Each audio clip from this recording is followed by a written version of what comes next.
empat usaha kita untuk melahirkan generasi Islam, perjuangan dakwah ini. Yang pertama adalah kita apresiasi kalau ada anak muda yang dekat dengan masjid. Yang kedua, kita didik anak di rumah dengan nilai-nilai Islam. Maksudnya bukan teori ya, tapi contoh uswah. Nyamankan anak di rumah sehingga tidak mencari kebahagiaan di luar. Yang ketiga, memberikan makanan input yang halal. Makanan, minuman, tontonan, pendidikan yang halal semua. Yang keempat, doa. Doa di tahajud kita kepada anak-anak kita, karena itu adalah hidayah di tangan Allah Subhanahu wa taala, bukan pekerjaan kita. Kita hanya berikhtiar.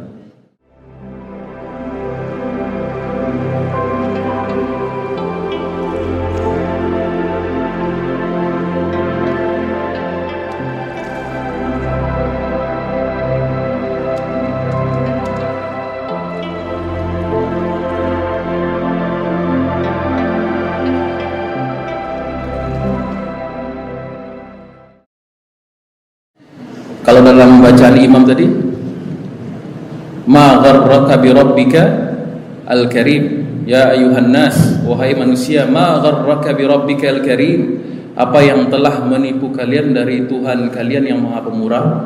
Apa yang membuatmu lalai dari Tuhanmu? Nah, apa yang membuat pemuda kita lalai itu tidak hadir di masjid hari ini? Apa yang menyebabkan mereka tidak hadir subuh ini sholat?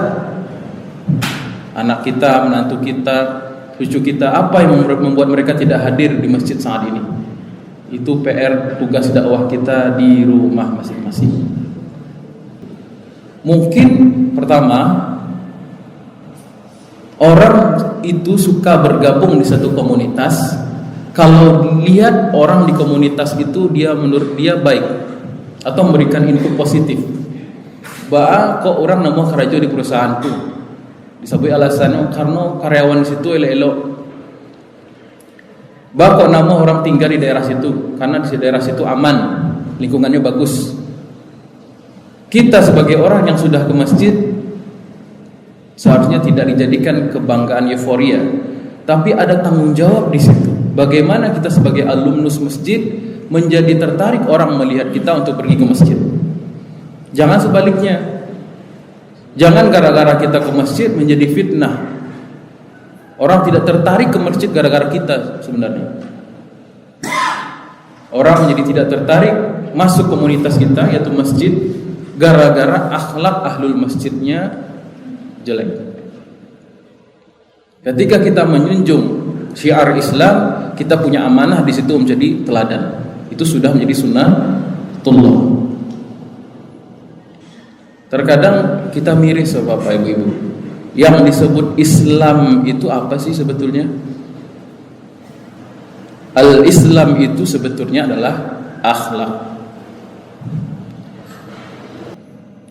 Jadi kalau ada orang anak muda ke masjid, itu seharusnya disambut, bukan disambit. Disambut, dihargai, bukan direndahkan.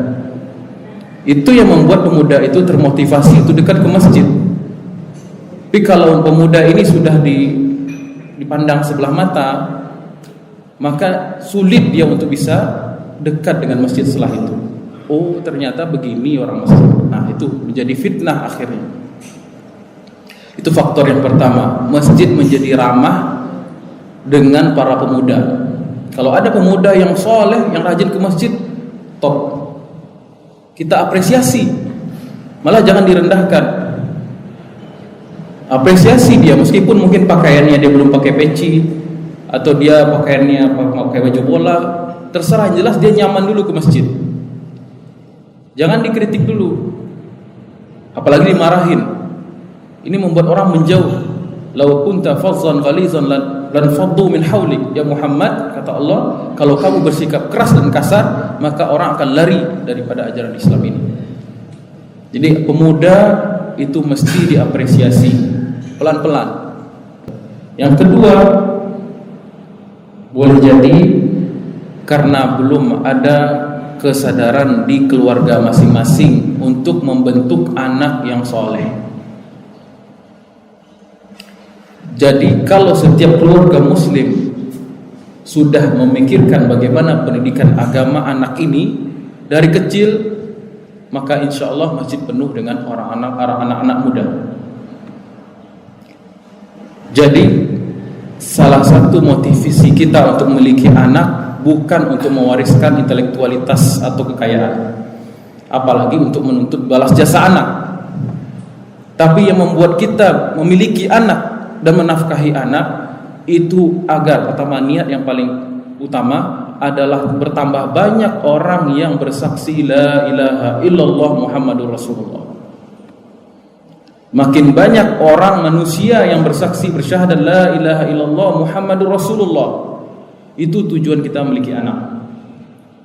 Apapun akan kita buat agar anak kita nyaman dan bisa melanjutkan kalimat thayyibah tadi itu.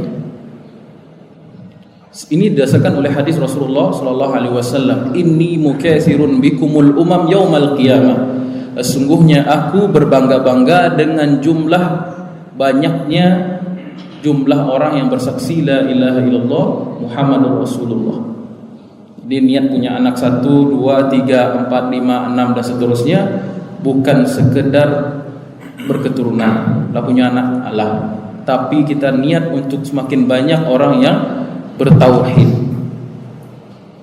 Dan buat anak di rumah itu nyaman, sebab kalau anak tidak mendapatkan kenyamanan di rumah, maka dia mencari kenyamanan di tempat tongkrongan, di kafe, di bar, di diskotik dan lain sebagainya, sehingga dia melihat agama ini susah, melihat agama ini penuh dengan aturan, melihat agama ini tidak ada enaknya.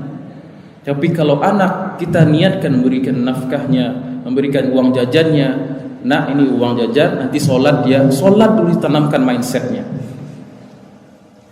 Dan tidak menargetkan secara kurikulum ya. Kadang nak belajar ngaji, pilihlah belajar mengaji supaya bisa membaca Quran tilawah. Targetnya bukan itu Bapak Ibu. Targetnya masukkan cinta dulu kepada Al-Quran itu.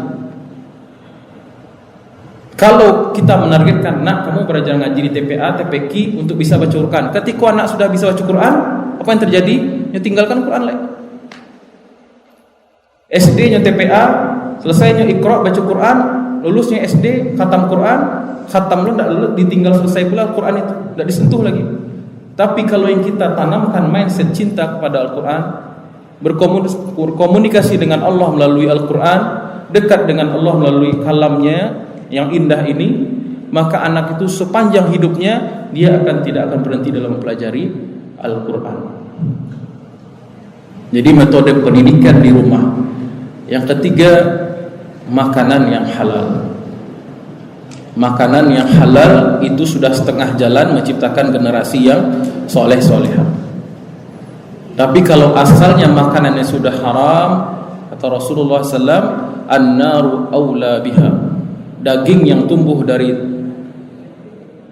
makanan yang haram, neraka lebih layak baginya. Dan sulit untuk anak tersebut berpikir lurus, mendapatkan hidayah dari Allah Subhanahu wa taala pada akhirnya. Yang terakhir, yang keempat, ialah berdoa. Kita memberikan pendidikan kepada anak, pertama, niatkan bukan untuk goal hasil anak itu jadi, tidak, tapi dengan niat usaha ikhtiar dari Allah. Ikhtiar dan hidayah datang dari Allah Subhanahu wa taala. Karena tugas kita hanya menyampaikan hidayah mutlak dari Allah Subhanahu wa taala, dan itu pekerjaan Allah. Jadi empat tadi itu kita simpulkan saja.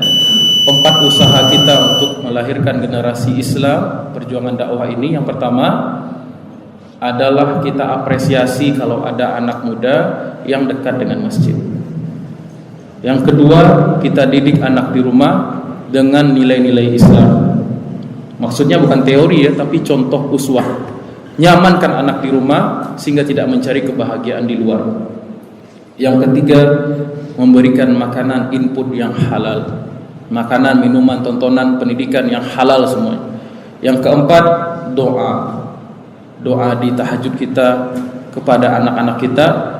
karena itu adalah hidayah di tangan Allah Subhanahu wa taala, bukan pekerjaan kita. Kita hanya berikhtiar.